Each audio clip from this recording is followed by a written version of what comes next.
Bonjour les filles, j'espère que vous allez bien. Je suis ravie de vous accueillir dans cette nouvelle petite vidéo vlog, déco, montage, peinture. Je me suis vraiment amusée à vous filmer le montage d'un meuble de litière pour chat.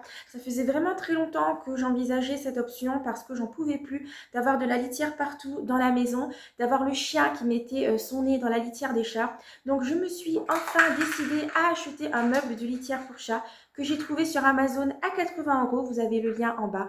Aucune collaboration commerciale, c'est juste un bon plan parce que au final, si vous regardez la vidéo, je suis quand même super ravie de ce nouveau meuble. J'ai également rénové un vieux meuble que j'avais dans ma remise.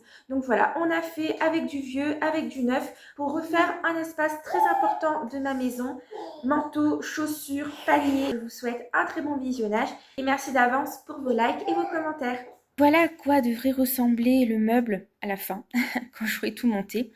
J'aime vraiment beaucoup ce modèle parce que ça évite aux chiens d'y accéder. Le trou, il se situe vraiment par là, il est caché. En fait, c'est une fente par laquelle se faufile le chat. Elle est vraiment très mince et c'est vraiment impossible pour Max, le chien, d'y accéder. Donc derrière ces portes, vous avez la litière et j'ai vraiment beaucoup aimé parce que avec les pieds, c'est facile de balayer par-dessous, de passer la serpillière. Donc franchement, c'est cool pour faire le ménage.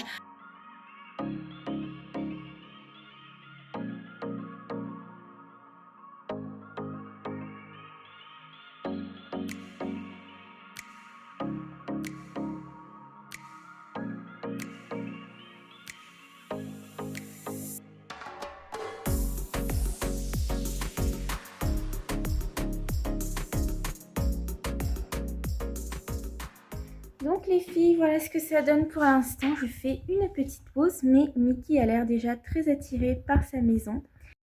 Je vous reprends, on est le lendemain, ça y est, j'ai fini de monter le meuble hier, ça m'a pris environ 1h30, mais largement faisable et accessible toute seule. Le seul petit bémol, c'est que le placard pour la litière est trop petit. Je suis un petit peu déçue de ne pas pouvoir mettre ma litière fermée dedans parce que j'ai peur qu'il y ait de la litière partout et aussi ça aurait limité les odeurs. Donc je vais vous montrer ce que ça donne, il faut que j'aille chercher ça dans la remise. Et j'ai été récupérer autre chose dans la remise, je vous montre ça tout de suite. Donc déjà voilà le fameux meuble et donc je vous disais ici c'est le petit placard qui est beaucoup trop petit pour avoir la litière fermée. Et donc ici c'est vraiment l'espace où on stocke un petit peu tout. J'ai acheté des caisses à Action, vraiment tout le bordel de la maison quoi. Ici vous avez l'étagère à chaussures, hop, les porte-manteaux qui viennent d'Action. Je crois qu'ils étaient à 5 € l'unité. Donc voilà. Et voilà ce que j'ai récupéré donc dans la remise. Mon futur panier à sac parce que voici ce que donne l'actuel. Il est complètement cassé, donc c'était un panier en plastique et je me suis rendu compte que c'était pas forcément la bonne idée d'en avoir un en plastique parce que à force de tasser les sacs, on a fini par casser le panier. Je me dis que finalement un panier hop en bois, ce serait beaucoup plus pratique. Aujourd'hui, le but, ça va être de le repeindre en blanc pour vraiment aller avec le reste. Vous voyez, je trouve qu'avoir des meubles blancs sur un fond blanc, ça fait vraiment beaucoup plus beau, ça fait plus propre. Voilà la peinture que je vais utiliser. Mur, boiserie et métal, blanc intérieur haute résistance. Je ne l'ai pas acheté, il traînait dans la remise. Donc voilà, ça va donner quelque chose d'un peu mat, vous voyez. Mais bon, ça sera toujours plus beau que ce qu'il est actuellement.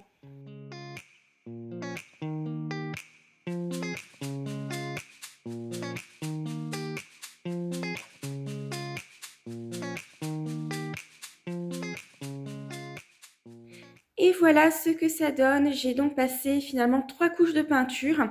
De loin, ça va, ça paraît quand même assez bien peint, mais quand vous vous approchez, vous voyez quelques finitions qui ne sont pas très bien faites. Mais voilà, je l'ai fait moi-même, donc je suis quand même assez fière. Je trouve que ça rend quand même assez joli.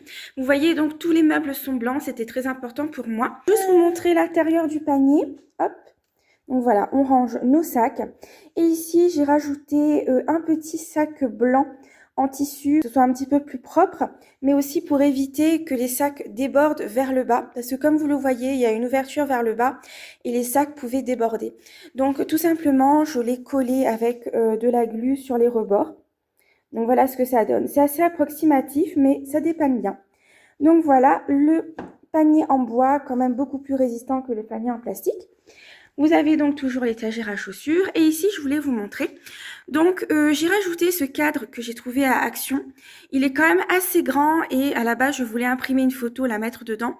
Mais j'ai pas encore eu l'occasion de le faire et je me suis dit que finalement, la photo d'Action était quand même assez originale, assez jolie.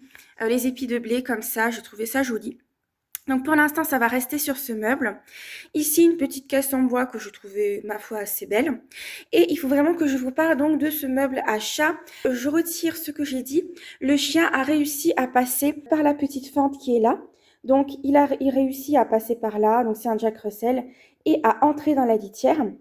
Il réussit également à ouvrir les portes. Donc c'est pour ça qu'on a rajouté ici, hop, un bloc-porte. On l'a trouvé à 4 € à l'Intermarché. Et je vais vous montrer ce que Chéri a fait. C'est quand même assez bien fait.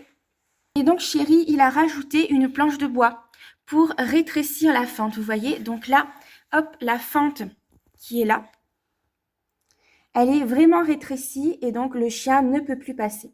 Donc là, vraiment, c'est bien sécurisé. Voilà, finalement, je suis quand même assez satisfaite de ce petit espace chaussures, manteaux, litière et sac. La prochaine étape sera de s'occuper de tout cela. Je vous laisse sur ces belles images.